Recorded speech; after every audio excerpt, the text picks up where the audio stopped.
Bonjour à tous, dans cette vidéo nous avons une invitée très spéciale, il s'agit de... Noisette. Oui. La joie. Attends, c'est pas sympathique. Donc voilà, je vous présente ma petite lapine, elle s'appelle Noisette avec un Z pour que ce soit plus stylé. Bref, on s'en fiche. Je dis bonjour Noisette. Elle ne vous aime pas, donc je la prends avec moi comme ça elle fait pas de bruit pendant mon intro. Bonjour. Merci HQ Musical. Bonjour et bienvenue dans cette nouvelle vidéo. Ça fait une semaine que j'ai pas fait de vidéo et je m'en excuse, mais ce qu'il y a c'est que j'étais pas du tout motivé, j'avais aucune inspiration et je préférais ne rien faire plutôt que de me forcer à faire quelque chose que je n'aimais pas. Donc du coup c'est pour ça que il ne s'est rien passé, voilà, je suis désolé. Très honnêtement j'étais dans mon lit en mode que faire de ma vie.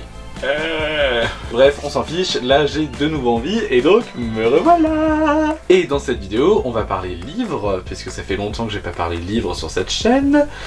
Et je vais vous parler des livres que j'ai lus en avril. Et voilà, je sais, même si ça commence à dater, avril, j'avais quand même envie de vous parler des livres que j'avais lus. Donc voilà. Le premier roman que j'ai lu c'est Gardien des Cités Perdues, le tome 2, L'exil de Shannon Messenger aux éditions Lumen. Dans ce roman nous retrouvons Sophie qui a connu de grands bouleversements dans le tome précédent mais qui a également chamboulé le monde des elfes.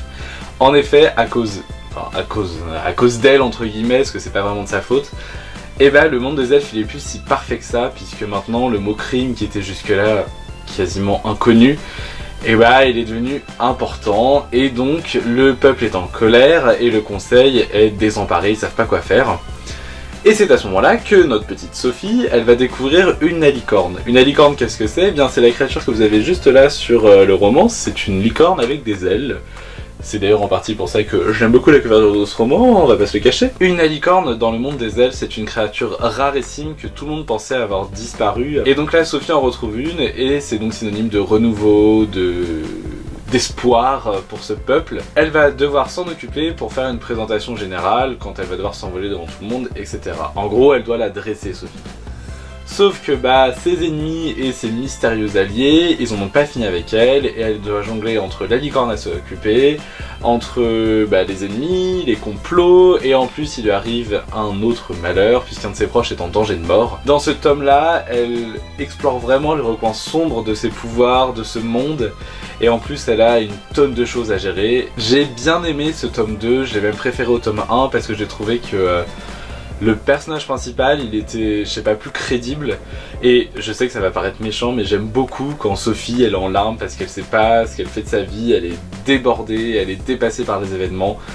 Je trouve que à ce moment-là, on retrouve ce côté petite fille qui n'a que 13 ans, on attend énormément d'elle, elle a des pouvoirs qui la dépassent, elle n'arrive pas à les gérer complètement. Elle sait pas d'où est-ce qu'elle vient, elle sait pas où est-ce qu'elle va, et dans ces moments-là, j'aime bien ce personnage. Gardien des Cités Perdues, c'est un roman qui se dévore.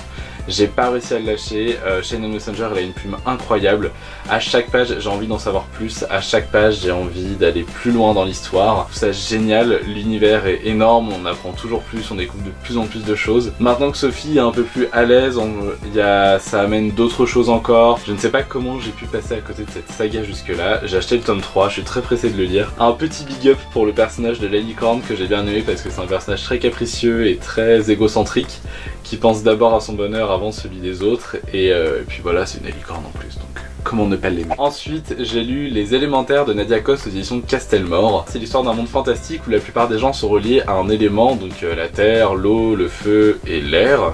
Oui, c'est ça. Et Cassandra, notre héroïne, elle est reliée au feu, sauf que depuis sa naissance, elle a un problème hormonal qui fait qu'elle contrôle absolument pas son pouvoir. Et ça provoque des dégâts considérables, notamment sur sa mère, qu'elle a brûlé au niveau de l'entrejambe à sa naissance, de son oncle qui a procédé à l'accouchement et donc ses mains sont brûlées, enfin il est un peu atrophié, mais y compris sur elle parce qu'en fait dès qu'elle ressent une émotion un peu forte, et son corps s'enflamme tout simplement. Et donc du coup elle a plus aucun poil sur elle, elle a peur pour sa chevelure qui crame tout le temps. Et elle est obligée d'être accompagnée H24 par une servante qui maîtrise l'eau pour éteindre l'incendie qui fait des ravages. Et donc ça handicape beaucoup la vie de cette jeune fille qui sait pas comment est-ce qu'elle peut avoir une relation amoureuse, qui sait pas comment est-ce qu'elle peut avoir une vie future tout simplement, puisqu'elle peut être touchée par personne, elle peut elle ne peut rien toucher, même ses vêtements ils sont faits en cuir pour pas qu'ils s'enflamment. Et un jour elle entend parler d'une cure miraculeuse, et alors là elle se dit ça y est bingo, c'est un peu la coup de la dernière chance quoi. Elle est escortée par des aventuriers un peu chevaliers et son apprenti, sauf que c'est pas des très bons chevaliers et apprentis. Ils vont devoir entreprendre un long voyage, donc Cassandra, les deux chevaliers, l'oncle de Cassandra et sa cousine, donc la fille de son oncle. Jusque là vous suivez. Jusqu'à ces cures miraculeuses, Cassandra elle va voyager dans un énorme bac à dos pour brûler personne. Cassandra est quand même une noble, donc elle a beaucoup d'argent et elle est donc source de mésaventures puisque tout le monde va vouloir la voler, tout simplement. Je suis un peu mitigé, déjà je l'ai acheté en pensant que c'était une saga alors que non c'est un one shot.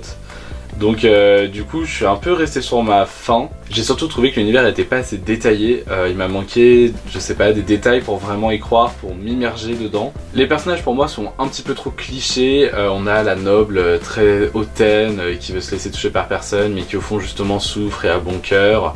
On a la cousine très gentille, compréhensive, qui se laisse marcher sur les pieds et qui à un moment explose. On a les chevaliers qui sont là pour aider, qui ont bon cœur, qui savent qu'il y a un problème, enfin...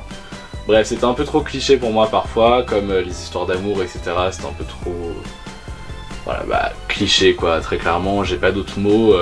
Malgré ça, j'ai quand même bien aimé parce que l'histoire est assez intéressante, elle est assez originale aussi. On se laisse porter par la trame de fond qui est qui veut, parce qu'au bout d'un moment on se rend compte que c'est pas normal qu'à chaque stop il se fasse agresser. Et pareil aussi à la cure, c'était super intéressant ce qui s'est passé. En soi j'ai bien aimé, mais je suis un petit peu resté sur ma faim et j'ai mis quelques réserves par rapport à la description de l'univers, surtout parce que j'ai pas réussi à m'immerger totalement dedans.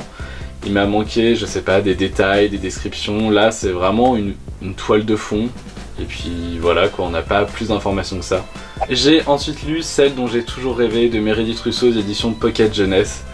Et alors là, contrairement à Les Élémentaires, ça a été vraiment un coup de cœur, je vous conseille tellement ce livre, il est tellement beau. On suit Amanda, qui est une jeune fille belle et intelligente, mais qui a été harcelée dans son ancien lycée. Elle doit donc déménager chez son père, et aller dans un nouveau lycée, se refaire des amis, se refaire une vie en somme. Elle essaye de faire profil bas, elle veut pas du tout attirer l'attention, mais sauf que ça se produit, elle devient populaire, et elle est surtout un garçon la remarque, Grant donc. Et ensemble ils vont connaître le début d'une histoire d'amour. Et Amanda, elle va devoir faire un choix, parce qu'elle sait que pour vivre pleinement cette histoire, elle va devoir révéler à Grant son plus grand secret, c'est qu'avant elle s'appelait Andrew. Mais sauf qu'elle a peur de tout perdre. C'est un roman magnifique, j'ai pas les mots pour le décrire, j'ai été tellement ému en le lisant. Le personnage d'Amanda est super beau. C'est comme une fleur qui éclot petit à petit dans le livre, on sent qu'elle grandit, qu'elle s'épanouit, et sa famille aussi, ses amis aussi. Et j'avais envie d'être là et de lui tenir la main, de lui dire tout va bien se passer, vas-y, dis tout, tu peux me raconter, tu peux me parler. Et je sais que c'est dur et on sent que c'est dur pour elle et on comprend pourquoi c'est dur. Et vraiment, j'ai trouvé que c'était un beau message de tolérance, d'acceptation de soi, d'acceptation des autres, d'amour aussi. Vraiment, le roman est magnifique. Et le mot à la fin de l'auteur m'a aussi beaucoup touché. J'avoue que je l'ai trouvé hyper important et c'est important de le lire. Et je vous conseille vraiment beaucoup ce livre que j'ai trouvé très très beau et j'ai vraiment pas d'autres mots à part gros coup de cœur quoi. Et enfin j'ai lu The Effigies par Sarah Rogley, je crois que ça se prononce comme ça, aux éditions Lumen. Le monde a bien changé puisque désormais il est confronté au spectre qui est un mélange de fantômes et de zombies un petit peu bizarre. Et la nature a bien fait les choses puisqu'elle a désigné 4 effigies qui sont 4 filles reliées à un élément, donc la terre, l'eau, le feu et l'air. Et elle développe des pouvoirs par rapport à ça. Dès qu'une effigie meurt, une autre fille est désignée comme effigie et donc remplace l'ancienne. Elle hérite de ses pouvoirs mais également de ses souvenirs et de tous les souvenirs des effigies qui l'ont précédée. Maya est la nouvelle effigie. Et elle hésite à le dire au monde entier parce qu'elle sait très bien que sa vie va complètement changer. Puisqu'elle va devenir une célébrité, puisqu'elle sera une super héroïne, mais d'un autre côté, elle va risquer sa vie quotidiennement.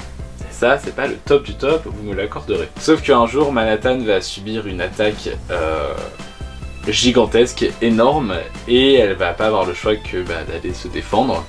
Et là, elle va faire la rencontre d'un jeune homme très bizarre, très mystérieux, qui semble pouvoir contrôler les spectres. Maya va alors faire la connaissance des 3 autres réfugiés qui, contrairement à ce qu'elle pensait, ne se parlent plus, ne veulent plus se voir et sont complètement différentes de ce qu'elle imaginait. J'ai bien aimé ce premier tome, j'ai vraiment été happé dans l'histoire.